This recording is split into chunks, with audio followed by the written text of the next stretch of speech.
सबसे पहले अगर हम बात करें कुक की ऑसबिल्डिंग की, तो 3 साल की जो है वो ऑसबिल्डिंग होती है। B1 लैंग्वेज सर्टिफिकेट जो है वो रिक्वायर्ड होता है।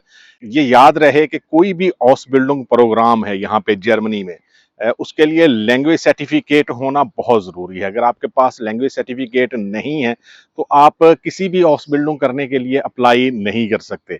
मिनिमम रिक्वायरमेंट जो होती है वो B1 लेवल तक होती है कि आपके पास B1 लेवल तक सर्टिफिकेट होना चाहिए। कुक की ऑस बिल्डिंग जो है वो एज सच जो इजी ऑस बिल्डिंग प्रोग्राम है उनमें आती है। यहाँ पे बहुत सारे केटरिंग कंपनीज हैं, रेस्टोरेंट हैं, होटल्स हैं, यहाँ पे आप अप्लाई कर सकते हैं। और यहाँ पे कुक की ऑस बिल्डिंग मिलना एज सच, अगर आप यहाँ पे रहते हैं या आप किसी दूसरे कंट्री से जो अप्लाई करना चाहते हैं तो इजी कंसीडर होता है। और इजी ऑस बिल्डिंग है, इसमें बहुत ज्यादा जो है वो थ्योरी नहीं होती, प्रैक्टिकल वर्क जो है वो ज्यादा होता है। और जब भी आपको एग्जाम के लिए बुलाया जाए तो स्पेशली जो है वो प्रैक्टिकल वर्क करवा के जो है वो ज्यादा देखा जाता है कि कौन सी डिशेस हैं, स्वीट डिश है या और कुछ जो है वो बना के आपने दिखाना होता है। और ये सारी चीजें जब भी आप एग्जाम के लिए जाएंगे तो उससे पहले जो है वो आपको पता होंगे। इंग्रेडिएंट्स के बारे में जो है वो आपसे क्वेश्चन होते हैं। हाउस बिल्डिंग करने के बाद आपको एक सिक्योर जॉब जो है वो यहाँ पे ऑफर होती है। होगा कि जो बंदे यहाँ पे साइलम पे हैं, जो इलीगल हैं, वो अगर ये वाली हाउस बिल्डिंग करना चाहते हैं, उनका इंटरेस्ट है, इंटरेस्ट होना बहुत जरूरी है। अगर आपका इंटरेस्ट खाने बनाने में नहीं है तो फिर आपके लिए ये हाउस बिल्डिंग जो है वो मुश्किल हो सकती है, क्योंकि आपका इंटरेस्ट ही नहीं है तो आप उस तरह से चीजें सीख नहीं सकते, तवज्जो नहीं दे सकते। इंटरेस्ट होना बहुत जरूरी है। अगर हम हाउस बिल्डिंग के बाद की बात करें, फाइनेंशियली ये कितनी सैलरी होगी, इसके बारे में बिल्कुल भी जो है वो फिक्रमंद होने की जरूरत नहीं होती, क्योंकि हाउस बिल्डिंग के बाद जो भी रूल्स हैं उसके हिसाब से जो है वो आपको सैलरी यहाँ पे मिलती है। ईजीएस हाउस बिल्डिंग प्रोग्राम जो है वो कंसीडर होता है कुक का।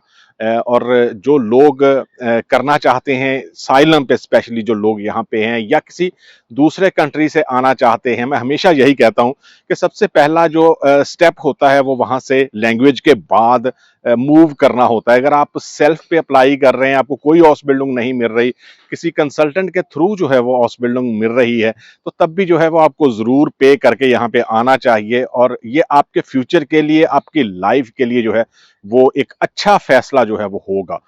ये नहीं है कि कोई हाउस बिल्डिंग बेटर है, कोई हाउस बिल्डिंग अच्छी नहीं है, इस तरह का कोई सिस्टम यहाँ पे नहीं है। सिर्फ लोग इंटरेस्ट देखते हैं कि किस फील्ड में इंटरेस्ट है, किस फील्ड में जो है वो जाना चाहते हैं। तो जॉब की ऐसा जो है वो हाउस बिल्डिंग के बाद कोई प्रॉब्लम नहीं होती, ना ही कोई सैलरी की प्रॉब्लम होती है।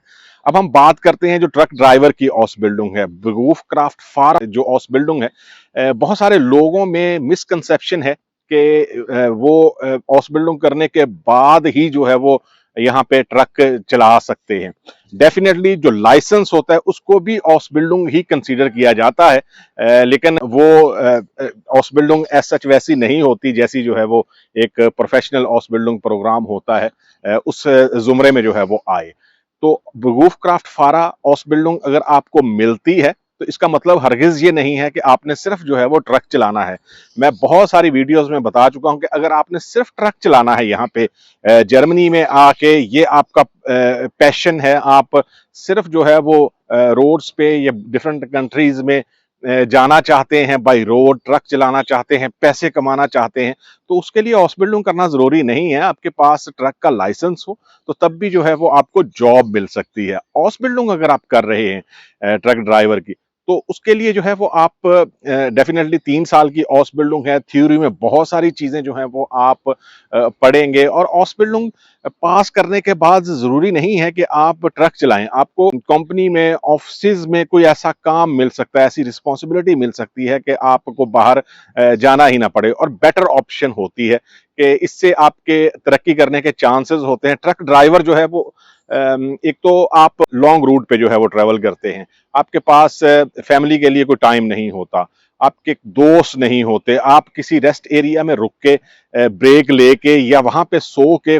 कैबिन में खाना बना के फिर जो है वो आगे आपको मूव करना होगा। ये बहुत सारी चीजें जो है वो आपको सोचनी चाहिए। अभी शायद जो है वो आप यंग हैं और आप ये सोच रहे हैं कि ट्रक ड्राइवर जो है वो बेस्ट ऑप्शन हो सकती है आपके लिए, लेकिन ये सोचें कि 5 साल के बाद जब आपके पास पीआर होगी, आप अपनी फैमिली को यहाँ पे बुलाना चाहेंगे, तो तब जो है वो आपके पास फैमिली के लिए इतना टाइम नहीं होगा और जॉब स्विच करना बहुत मुश्किल होता है। आप एक जॉब कर रहे हैं, उसकी सारी चीज़ें जो हैं वो आपको पता हैं, और उसके बाद आप ये सोचते हैं कि फैमिली आएगी और आप जॉब जो है वो स्विच कर जाएँगे, तो ये इतना ईज़ी नहीं है। सोचना जो है वो बड़ा आसान लगता है, लेकिन इसके लिए बहुत सारी चीज़ें जो हैं वो देखनी पड़ती हैं कि किस सिटी में, किस कंपनी में, किस पोज़ीशन पे जो है वो आपको जॉब मिलेगी। ट्रक चलाने के लिए आप किसी ऐसी कंपनी में जाना पसंद करेंगे जहाँ पे आप जनरल ड्यूटी कर सकें, सुबह जाएँ, शाम को वापस आ जाएँ, घर पे जो है वो रहें, फैमिली को टाइम दें, वीकेंड फ्री हो। ये सारी चीज़ें जो हैं वो मिलना इतना ईज़ी नहीं है। कंपनीज़ जो आपको बुला रही हैं ट्रक ड्राइवर के तौर पे, या आप यहाँ पे हाउस बिल्डिंग करना चाहते हैं, तो ये सोच के मत आएँ कि सिर्फ आपने ट्रक चलाना है। ये सोच के आएँ कि आप एक प्रोफ़ेशन में जा रहे हैं, आप उसमें बहुत कुछ कर सकते हैं। फ्यूचर में जो है वो आपकी प्रमोशन होगी, आप किसी ऐसी पोज़ीशन पे जा सकते हैं कि यहाँ पे आप कंपनी के बहुत सारे फैसले या बहुत सारे वर्कर्स जो हैं वो आपके अंडर आ सकते हैं। तो कंपैरिजन अगर मैं करूं तो दोनों हाउस बिल्डिंग प्रोग्राम जो हैं वो बेस्ट हैं, लेकिन आपको अपना इंटरेस्ट जो है वो देखना होगा। अगर आपको ये लगता है कि ये वाली जो फील्ड है या प्रोफेशन है ट्रक ड्राइवर की, उसमें आपका फ्यूचर है, आपको चीज़ें जो हैं वो जल्दी समझ आती हैं, तो ये आपके लिए बेटर ऑप्शन हो सकती है।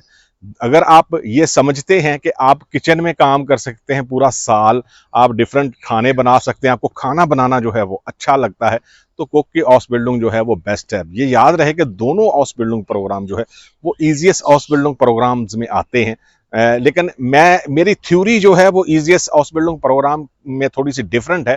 मैं ये कहता हूं कि आप 2 साल की जो भी हाउस बिल्डिंग प्रोग्राम है उनको कंसीडर करें as a easiest house building program. एक तो वो जल्दी ख़त्म हो जाएंगे, और उसके बाद भी जो है वो आप रेजिडेंस परमिट के लिए अप्लाई कर सकते हैं, क्योंकि वो हाउस बिल्डिंग प्रोग्राम भी रिकग्नाइज्ड होते हैं। वहाँ पे हाउस बिल्डिंग मिलना इजी है। आपके पास सिर्फ B1 का सर्टिफिकेट है तब भी जो है वो आपको मिलने के चांसेस होते हैं। और उसके बाद अगर आप दोबारा फर्दर जो है वो वाइटर बिल्डिंग या अपनी स्टडीज जो है वो कंटिन्यू रखना चाहते हैं तो रख सकते हैं आप।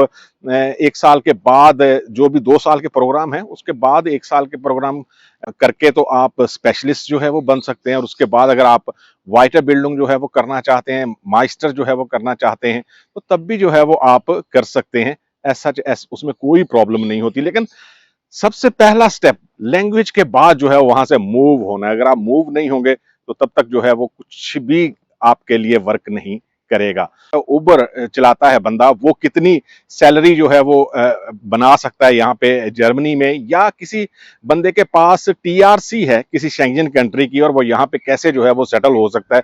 सबसे पहले मैं आपको बताऊं कि कोई किसी भी कंट्री की, शेंजन कंट्री की टीआरसी अगर आपके पास है तो आप यहाँ पे डायरेक्टली जर्मनी में आके काम नहीं कर सकते, क्योंकि जब भी आप कंपनी में जाएंगे कॉन्ट्रैक्ट के लिए, कंपनी आपको कॉन्ट्रैक्ट दे भी दे तो आपको सबसे पहले जो है वो इजाजत चाहिए होती है फॉरेन ऑफिस से, ऑस्लैंडर अम्ट से आपको काम की इजाजत चाहिए होती है, और वो इजाजत जो है वो ऑस्लैंडर अम्ट नहीं देता। इवन देन के आप जो टर्म एंड कंडीशन है या आर्बाइट आगेंटूर है उसने आपको सूस्टिमिंग दे दी है, आप काम कर सकते हैं, उन्होंने इजाजत दे दी, लेकिन फिर भी एंड पे जाके जब आप ऑस्लैंडर अम्ट में जो है वो अप्लाई करेंगे अपनी इजाजत के लिए तो वो इजाजत नहीं देते जो पहली टीआरसी होती है।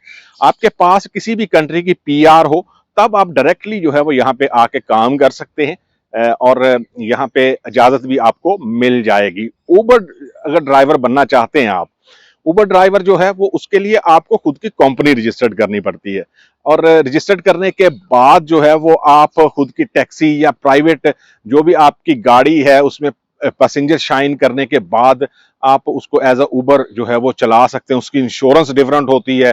आपकी कंपनी रजिस्टर्ड करवाना यहाँ पे जो है वो एज सच प्रॉब्लम नहीं होती। उसके लिए 120 टू 160 यूरो जो है वो आपको चाहिए होते हैं, और अकाउंट एक चाहिए होता है। इसके अलावा आप इस बिजनेस में आना चाहते हैं तो डेफिनेटली आपके पास कोई वेबसाइट या मार्केटिंग से रिलेटेड जो है वो आपके पास थ्योरी होनी चाहिए, या आपको ये सोचना चाहिए कि आप किस तरह जो है वो अपना बिजनेस जो है वो बढ़ा सकते हैं। डेफिनेटली यहाँ पे बहुत ज्यादा चांस है। आप गाड़ी जो है वो जो बिग होटल्स हैं यहाँ पे उनके साथ लगा सकते हैं। इसके अलावा खुद से अगर टैक्सी चलाना चाहते हैं तो तब भी जो है वो आप काम कर सकते हैं, और ये डिपेंड करता है आपके खुद पे कि आप कितने घंटे जो है वो काम कर सकते हैं। डेफिनेटली जो भी जितने ज्यादा आवर्स काम करेंगे या जितनी आपकी मार्केटिंग स्ट्रेटेजी जो है वो अच्छी होगी, उतने ज्यादा जो है वो आप पैसे कमा सकते हैं। और अकेले ही कंपनी में होंगे तो किसी को सैलरी भी नहीं देनी और सारी चीजें जो है वो आप मैनेज कर सकते हैं। ये समझे कि उबर चलाना जो है वो एक पर्सनल बिजनेस है, और as a truck driver job करना एक जॉब है। डेफिनेटली बिजनेस जो है वो बेटर होता है जॉब से। आप आपको सच वैसी स्ट्रेस नहीं होती जैसी आप जॉब में फील करते हैं। लेकिन जॉब में सिक्योरिटी ये होती है कि आप काम पे जा रहे हैं तो आपको मंथली सैलरी जो है वो हर सूरत में मिलनी होती है। यहाँ पे थोड़ा सा डिफरेंट होता है कि जितना आप काम करेंगे उतने ज्यादा जो है वो पैसे आप कमा तो सकते हैं, लेकिन बचाएंगे कितने ये आप पे डिपेंड करता है।